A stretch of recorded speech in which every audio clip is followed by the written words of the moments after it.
Welcome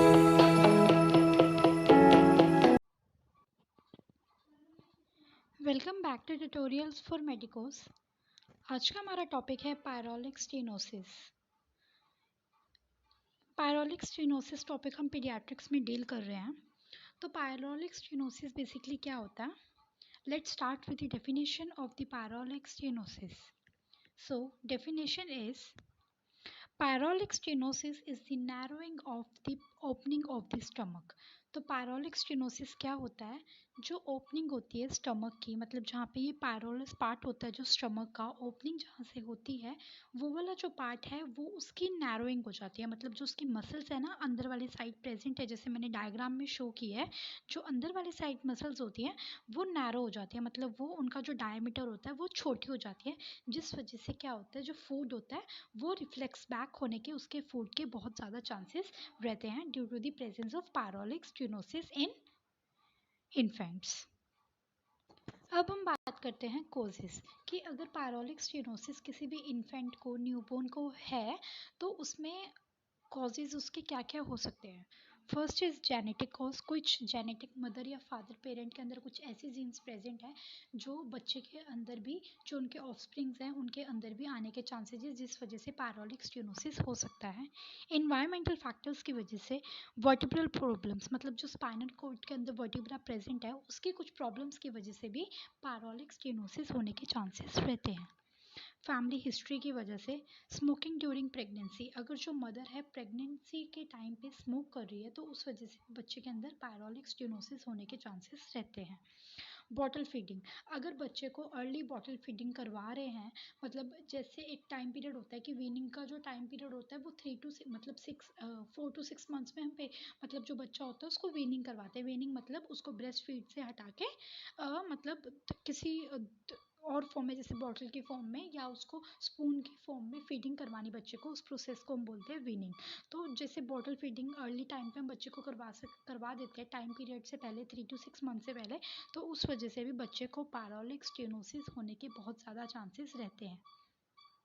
किसी भी limb defect की वजह से, कोई कार्डियक कोज की वजह से, प्रीमेच्योर बर्थ की वजह से। प्रीमेच्योर बर्थ का मतलब जैसे जस्टेशन पीरियड से पहले, मतलब 38 वीक से पहले अगर किसी का बर्थ हो मतलब जो न्यूबॉर्न है उसका बर्थ हो गया, प्रीमेच्योर हो गया। प्रीमेच्योर मतलब टाइम पीरियड से पहले बर्थ हो गया, तो जो बच्चा है उसको पायरोलिक स्टेनोसिस होने के चांसेस रहेंगे।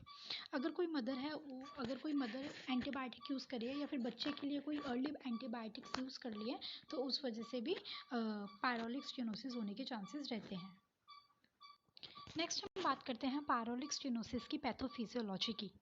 तो ड्यू टू एनी ईटोलॉजिकल फैक्टर्स, ठीक है, ईटोलॉजिकल फैक्टर्स में ब्रैकेट में, मैंने लास्ट वीडियो में भी, मतलब जब भी मैं वीडियो बनाती हूँ तो मैं आप बच्चों को यही बोलती हूँ कि जब भी आप ईटोलॉजिकल फैक्टर्स लिख रहे हो तो ब्रैकेट में 1-2 ईटोलॉजिकल फैक्टर्स इन लिस्ट जरूर करने होते हैं जब भी आप एग्जाम टाइम में एग्जाम अपीयर कर रहे हो अपना। तो ईटोलॉजिकल फैक्टर्स की वजह से क्या होगा? हाइपरट्रोफी और hyperplasia of muscles of the pyrosis, मतलब जो पायरोलिस की मसल है, जैसे ये है स्टमक, तो जो यहाँ की मसल्स हैं उसकी या तो हाइपरट्रोफी हो जाती है या फिर हाइपरप्लेशिया हो जाता है, उसमें जो सेल्स है वो ज़्यादा प्रेजेंट हो जाते हैं, जिस वजह से क्या होता है, पायरोलिक कैनाल क्या होता है, थिकन हो जाता है। मतलब जो उसका ये है मसल कैनाल, जो है मसल का कैनाल, वो थिकन हो जाएगा, मतलब वो मोटा हो जाएगा, जिस वजह से नैरोइंग ऑफ गैस्ट्रिक एंट्रम, तो गैस्ट्रिक का एंट्रम की, मतलब जो गैस्ट्रिक एंट्रम है उसकी क्या हो जाएगी, नैरोइंग हो जाएगी।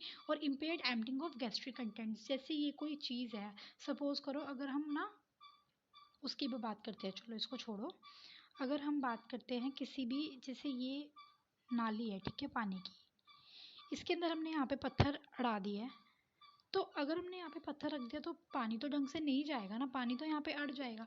इसी वजह से पायरोलिक स्टेनोसिस में भी हमने यही चीज़ बताई है कि पायरोलिक स्टेनोसिस में से जब नैरोइंग हो जाएगी उस वे की, तो क्या हो जाएगा, impaired emptying of gastric content, जो गैस्ट्रिक कंटेंट एम्प्टी होने थे वो इम्पेयर्ड हो जाएंगे और बच्चे को कॉन्स्टिपेशन होने के बहुत ज़्यादा चांसेस रहते हैं।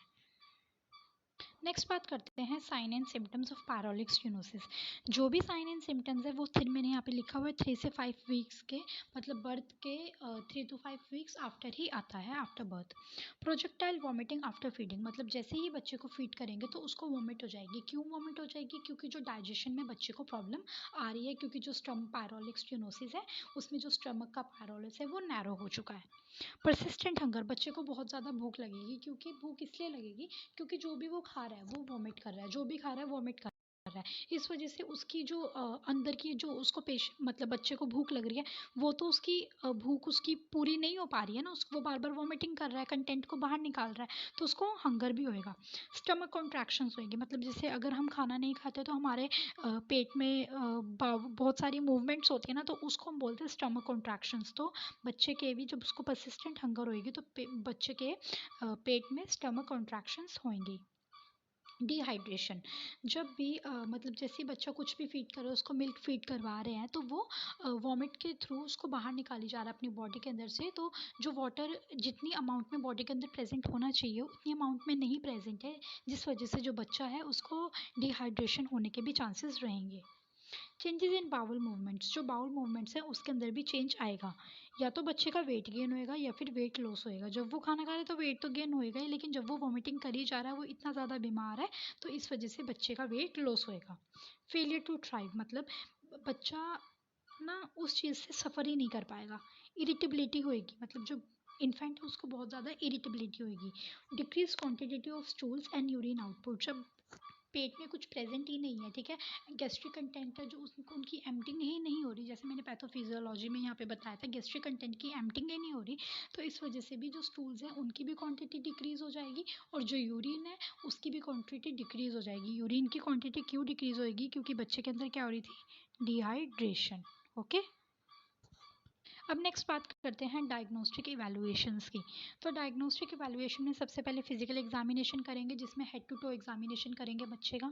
हिस्ट्री कलेक्शन देख करेंगे, पास्ट हिस्ट्री करेंगे, उसकी पास्ट सर्जिकल हिस्ट्री बच्चे की चेक करेंगे कि कोई उसको पहले तो कुछ नहीं था, ठीक है। यूएसजी, अल्ट्रासोनोग्राफी करेंगे अब्डोमेन की। यूरिन एग्जामिनेशन करेंगे, एक्सरे करेंगे ताकि देखने के लिए कि जो स्टोनिसोस हो रही है वो कितनी है। बैरियम मील एक्सरे करेंगे। बैरियम मील एक्सरे में क्या आएगा, जैसे ये कोई चीज़ है, ये यहाँ से ब्लॉक्ड है और बाकी सारी खुली है, तो जहाँ से वो ब्लॉक्ड है वहाँ पे तो जो ये बैरियम है ये नहीं जाएगा, और जो खुली हुई है वहाँ पे वो चला जाएगा, ठीक है। जहाँ पे ब्लॉक्ड है वो वहाँ पे ब्लॉक हो जाएगा, आगे पास ही नहीं होएगा, जिस वजह से हमें पता चल जाएगा क्योंकि जो ब्लॉकेज आ रही है वो कहाँ पे प्रेजेंट है। नेक्स्ट एक सीरियम इलेक्ट्रोलाइट। सीरियम इलेक्ट्रोलाइट जो बॉडी के अंदर मतलब ब्लड के अंदर इलेक्ट्रोलाइट का बैलेंस है वो भी लेवल्स है सॉरी वो भी चेक करेंगे।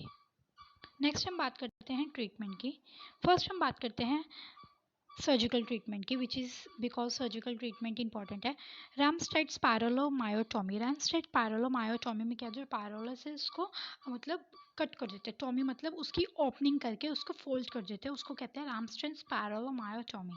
तो ये 4 to 5 वीक्स के बीच में करते हैं। In case of pylorospasm gastric lavage will normal with normal, अगर किसी जो बच्चा उसको पैरालोस्पाज्म हो रहा है, ठीक है, या फिर गैस्ट्रिक लवाज हो रहा है, तो हम नॉर्मल सलाइन के साथ भी करेंगे।